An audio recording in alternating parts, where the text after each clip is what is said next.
You're closing in on the deadline, yet you feel numb and nothing comes out. A lot of people that try to force creativity are left pacing the room, biting their nails, or deleting their freshly crafted piece because nothing seems good enough.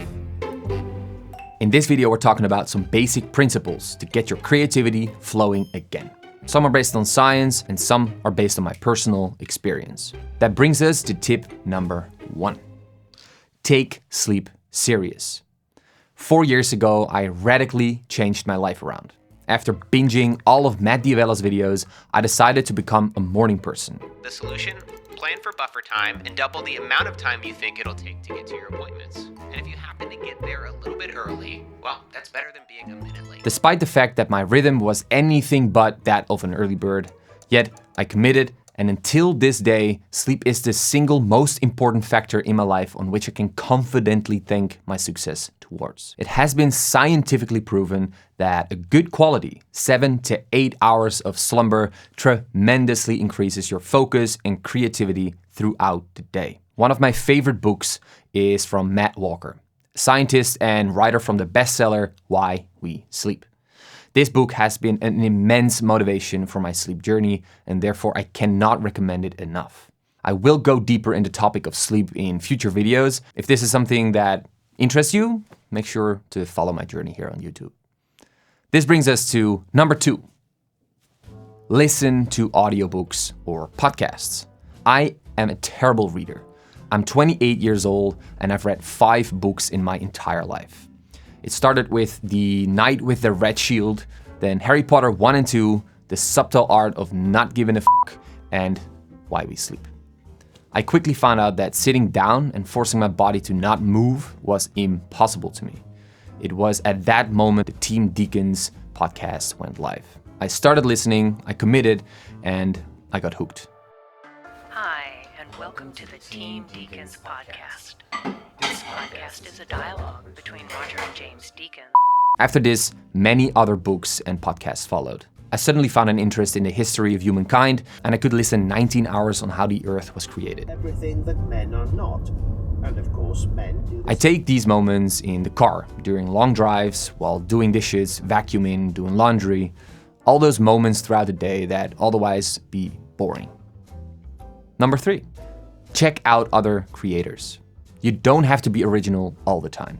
Inventing the wheel over and over again for every video is impossible. Being inspired by others' work is a great way to get you going into the right direction. Of course, don't copy stuff over directly, but let their way of shooting, lighting, and telling stories be an influence for your own projects. Some creators really inspired me to both get going with YouTube and to experiment. If you have followed me for a longer time, you know that this channel started out as a self-development channel. Slowly, this grew into what it is today, even though I don't really know what I'm doing. Anyway, number 4, don't work. For the longest time, I've told myself that sitting down in a fancy coffee shop with my €4 latte and my laptop wasn't working. I couldn't be more wrong.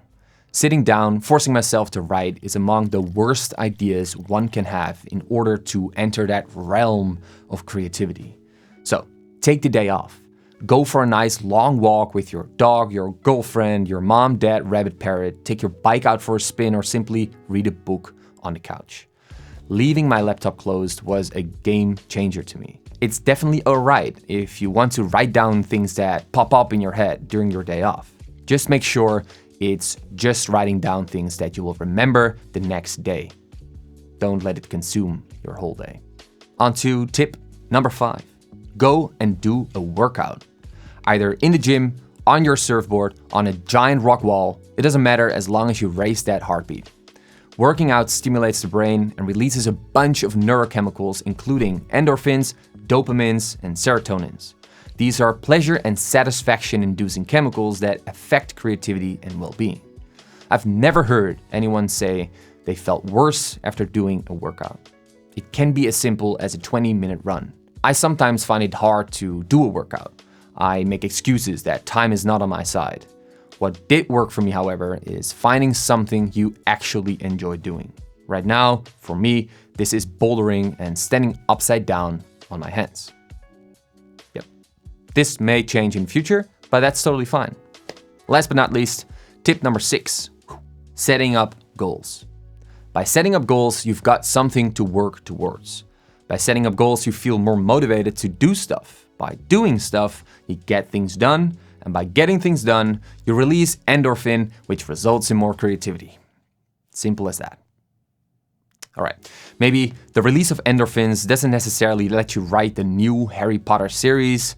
However, by developing a structured workflow and ticking off boxes, I found it to be extremely motivational to get stuff done and to take more on my plate than I would normally do.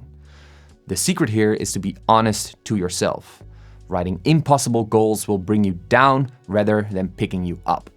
Make sure to set realistic goals that can be achieved well within a set time frame. It's better to make multiple smaller goals than to write a giant goal that is impossible to achieve.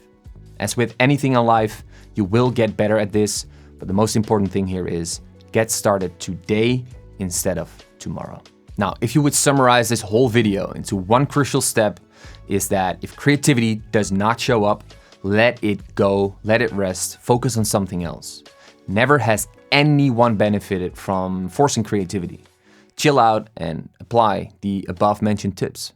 There you go, my friends. 6 tips, quick tips, to get you back into the creative game.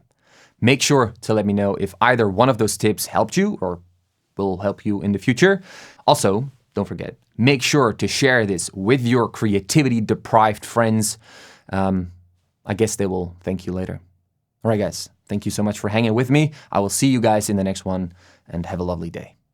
Peace out. Peace out. Yeah.